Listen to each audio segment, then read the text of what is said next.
वहाँ एक दूसरा इरसा के अहकामात को बिल्कुल सिंध वाले नहीं मानते, जो हमारे साथ अक्षर है, क्योंकि हम लोग टेल रीचेज में हैं, पंजाब को पहुंच नहीं सकते। वो पंजाब के और भी वसाइल है, पंजाब का झेलम का पानी भी उनके हाथ में है, चेनाब का पानी भी उनके हाथ में है। जब गैर जरूरी पानी हो जाता है हिंदुस्तान में तो वो सतलुज में भी छोड़ देते हैं पानी हिंदुस्तान वाले, और रावी में वो भी उनके पास है। पंजाब को पहुंच नहीं सकते, जोरावरी करते हैं हम बलूचिस्तान वालों पर, और हमारे उनको कोई कदर नहीं है, और हम लोग मरते हैं हुब सिख में। काला बागड़ा की सपोर्ट करो सिंध को, उनकी इज्जत भी करो, बात भी मानो। 2016 में जनाब स्पीकर, ये मैं चीजें इसलिए बता रहा हूं कि जब नसीर की बारी है उसको पता हो, 71 अरब रुपए से ज्यादा हब डैम से बकाया जात बन रहे थे हुकूमत सिंध पर। 71 अरब रुपए से ज्यादा, 5 साल और गुजर गए और रकम बढ़ गई है, कोई नहीं देता हमें।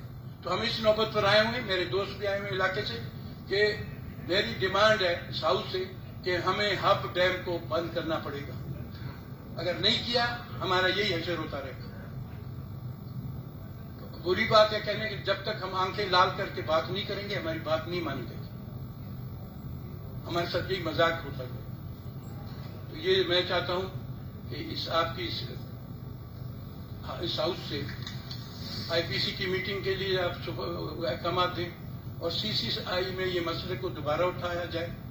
अगर वजीर आला दोनों हल नहीं कर सकते तो जो स्पेशल कमीशन होगा वो हल करे, और कोई तरीका नहीं। इस वक्त भी बुरी हालत है, लोगों ने लगाई है बीज, वो जल गया है, तालाबों में पीने का पानी नहीं है, जेरे जमीन ना होने के बराबर है पीने का पानी, वहां कड़वा पानी होता है, और कोई जरिया नहीं।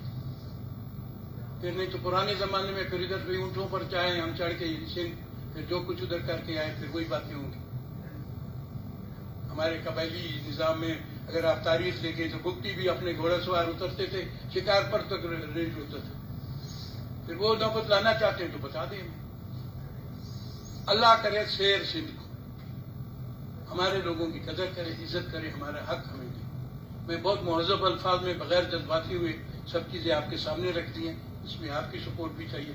तसीर जान के लिए भी मैंने आसानी कर ली है, मेरे सलीम और मोहम्मद खान के लिए भी कानूनी चीजें आपको सामने रख के दे दी है, उसकी पाबंदी कीजिए। बहुत शुक्रिया आपका। जी शुक्रिया जान जमान।